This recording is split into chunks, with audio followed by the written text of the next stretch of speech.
Hello, happy Homebrew Wednesday. I'm smiling because this is what I'm going to be drinking tonight. It's KBS. I've got two of these. I managed to pick up two after complaining that I couldn't find them anywhere. Picked up two down the bottle shop, which is quite fortunate because that's what I was going for. This is going to be the first time we've ever tasted it. Yeah, so this is now after the London Craft Beer Festival. I'm just going to put it out there ready to start. I was absolutely shit-faced. I'm not going to lie to you. I was absolutely fucking trolleyed. It was a good time though. It was a very good time. Let's give this a little bit of a taste first and then we'll talk about it.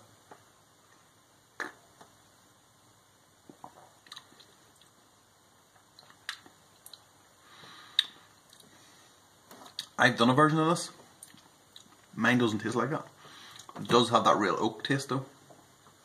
So at least that's one thing. This tastes a hell of a lot more alcoholic. I mean, this has been aged for a year as well too. So the Craft Beer Festival then. This was the official BrewTube gathering for 2018.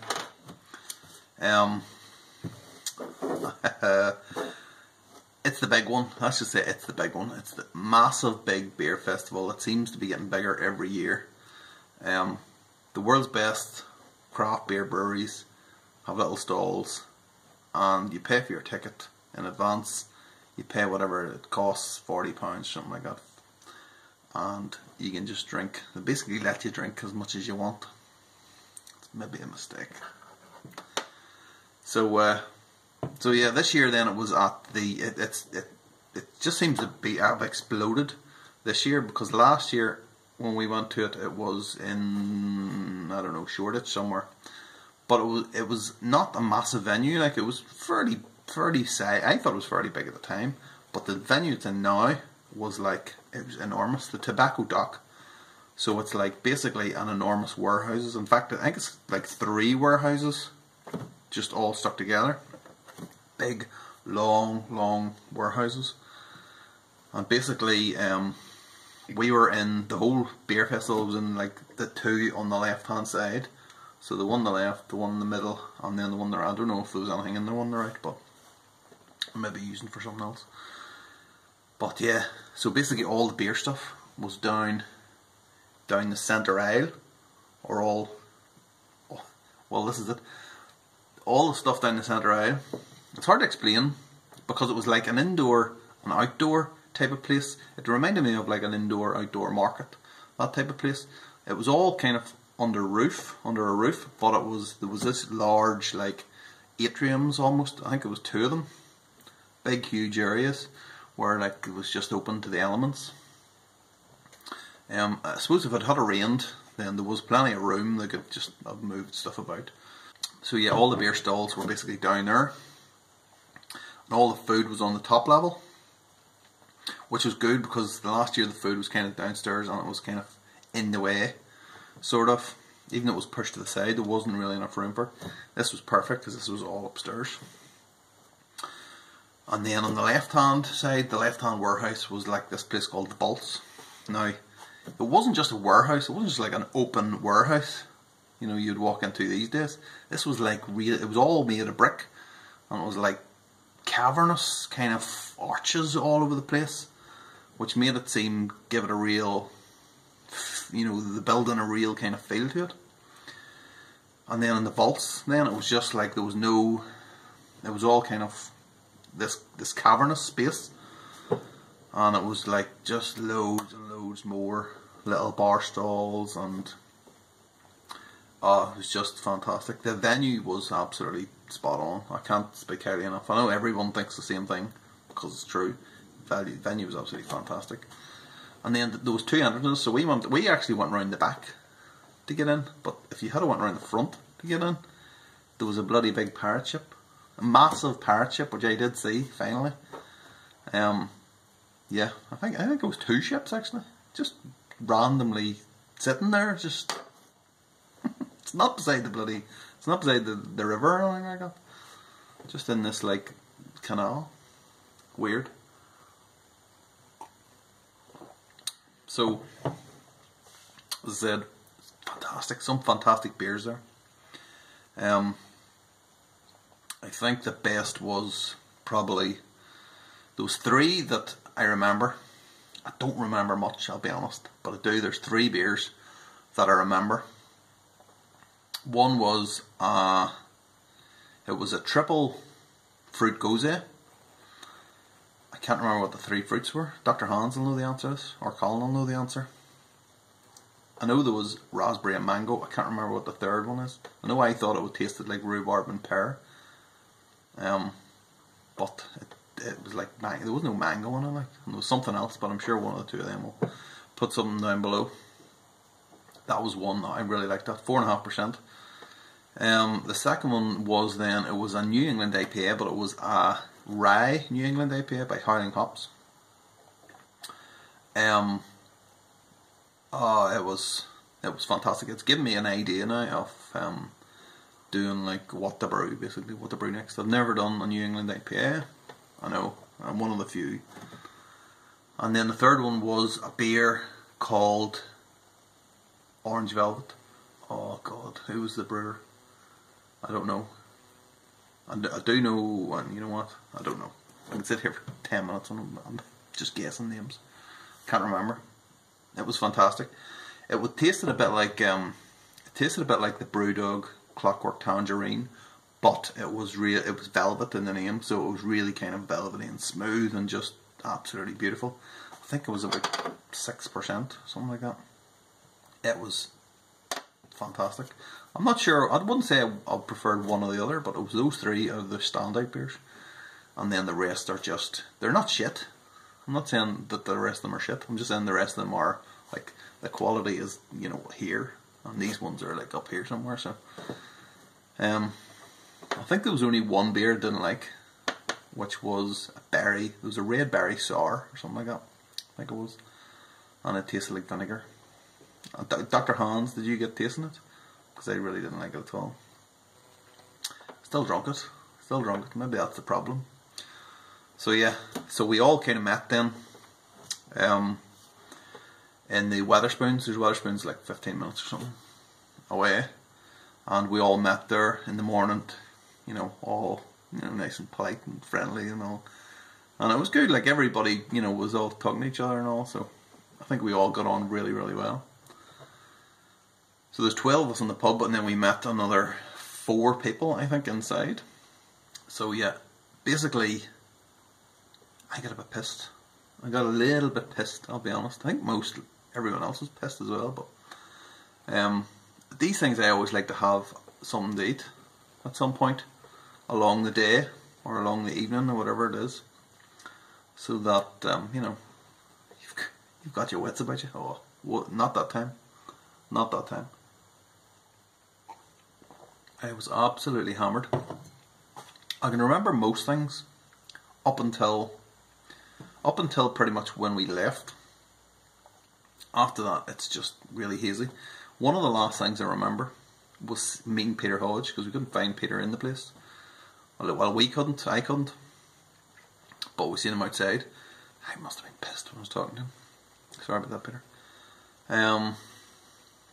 But yeah, I remember that. And the last thing that I can remember was that they were doing some like building work on the other side of the road, from the gate that they let us out, and they had this like temporary fencing up.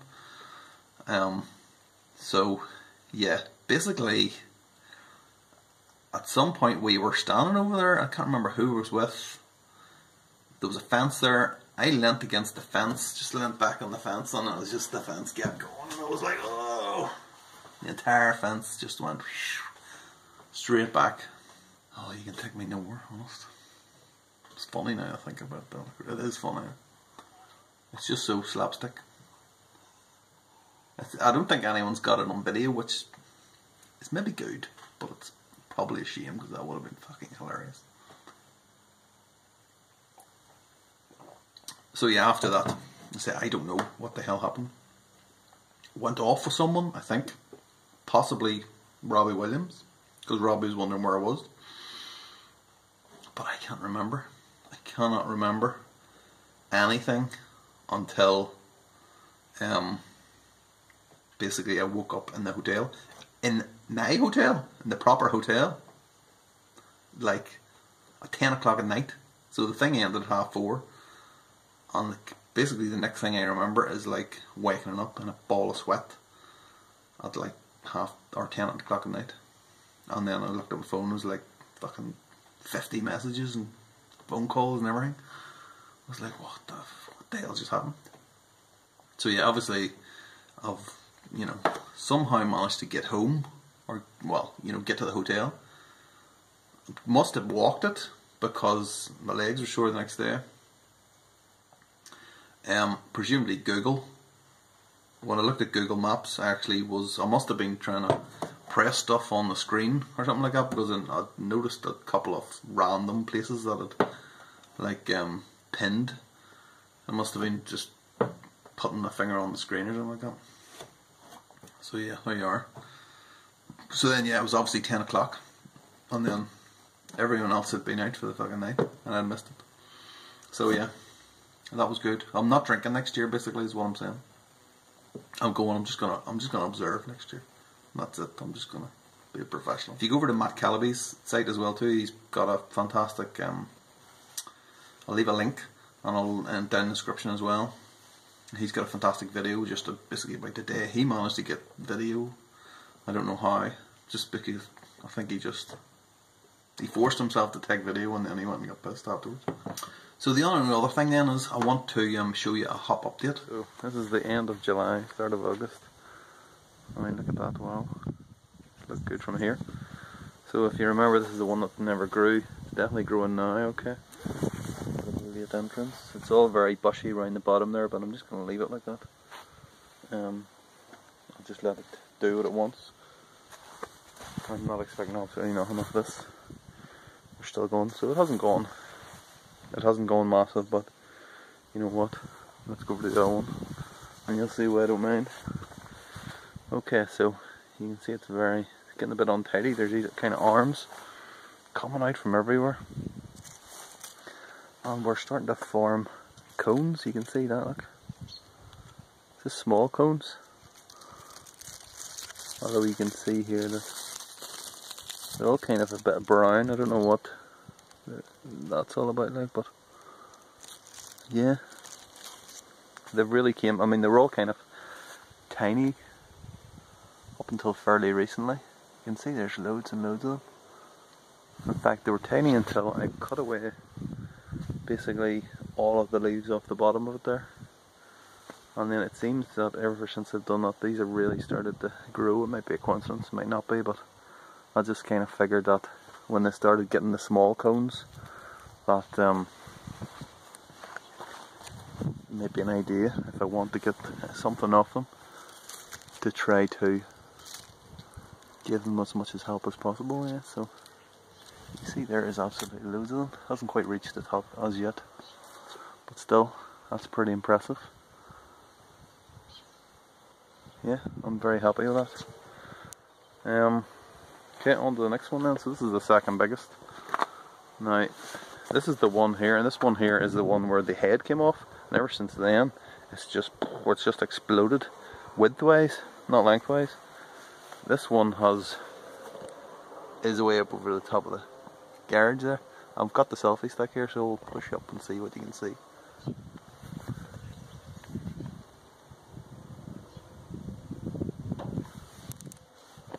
Even I can't see what's up there. So yeah, that's the same then. See, it's all forming the hop cones. Nice. Definitely got a little bit bigger just within the last week. Again, it's not quite as thick as the other one now, but still not quite as bushy as that. But hey, I won't complain. And then the last one,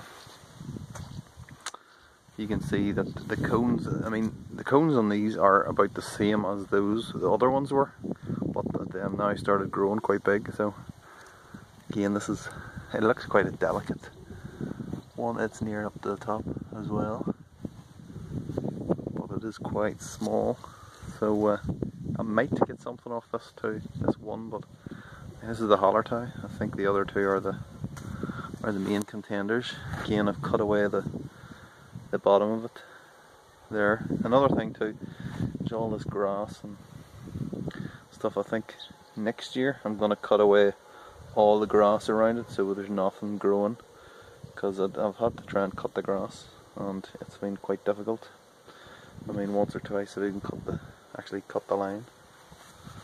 So yeah, you can actually remember the last time I did this I had some coming up here, some little other binds, and I'll just cut them away as well.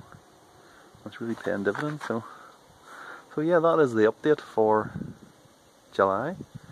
We shall be back probably next month and see where we are.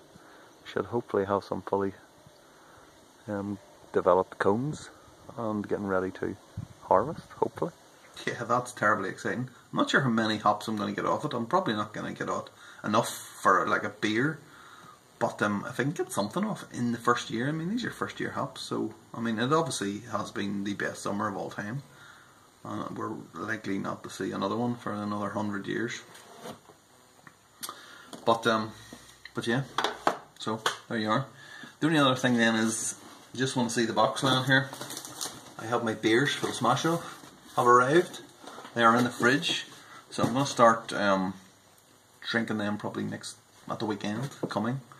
So yeah, you can look out for some reviews on them.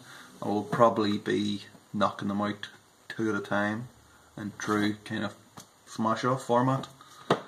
Yeah, I think that's the best way to go. Otherwise it'll take like God knows how long to drink 8 beers. There's 8 beers there, so it's not too bad. So you could probably knock that out. 4 videos or 8 videos.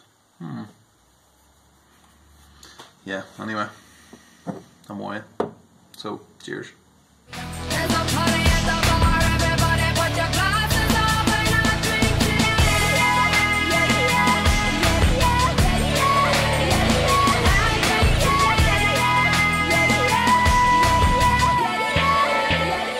I am never drinking again. Somebody please kill me. Kill me now.